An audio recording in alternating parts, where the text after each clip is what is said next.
Alright, so the first thing we want to consider is, since we're going to backwash the pool, we're going to be removing a lot of water.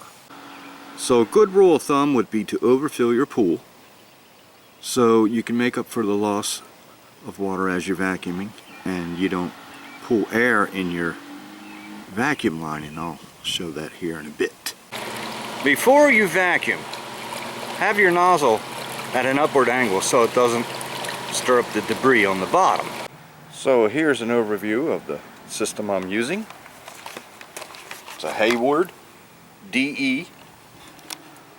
There's the filter cartridge that goes inside this unit, and you don't need the filter when you're vacuuming to waste. In fact, you don't want the filter at all.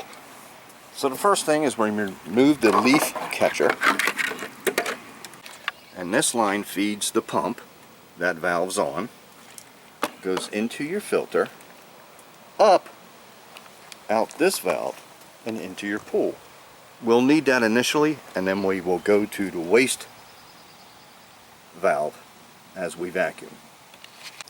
Now the best time to vacuum to waste is when you initially open your pool, or you have a lot of algae, debris, leaves.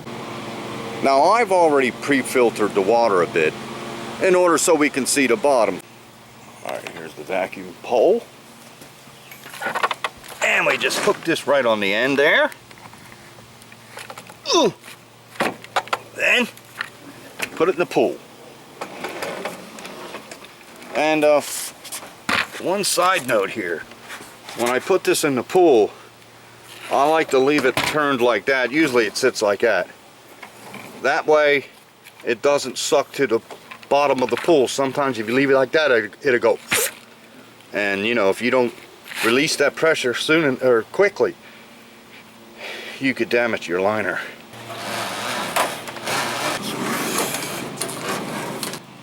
Plug in the pump.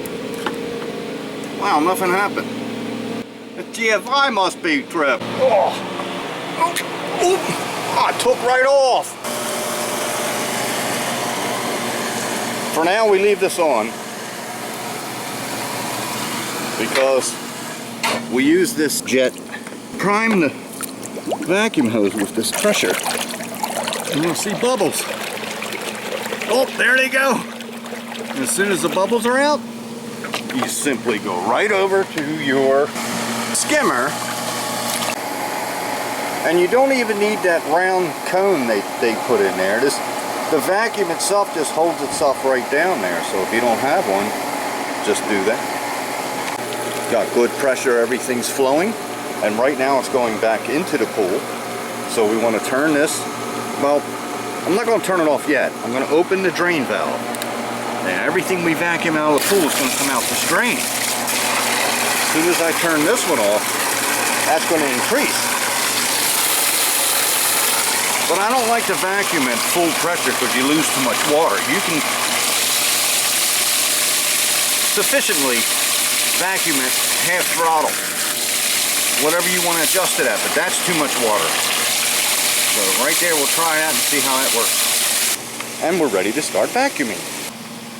And you want to just go nice and gentle, smooth and slow. And the good thing about this is, especially if you have algae, instead of fighting it and treating it with chemicals, which is costly and time consuming, you just vacuum it out onto the ground. Get rid of it. See that? Watch, I pack up. It'll be gone. Look at that. Oh, yeah. Yeah. That's it. Get it. All right. It's working. All right, maybe we'll go down to that area where there's a lot of leaves and see how it works down there. Garbage. Debris. Sometimes you can lift it up on the side like that. See that? Draw it in. Look at that. That's beautiful. This whole area. A lot of debris.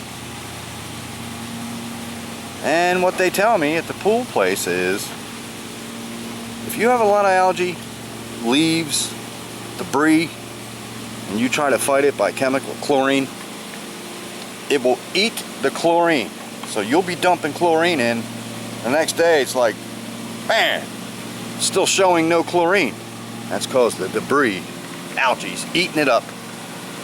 So it's best to get this stuff out on the ground, out of your life, out of the pool. Yeah. Now you just turn off your waste valve, turn your pool water back on. Done. As you can see there, the water level is still sufficient. Didn't go down that much.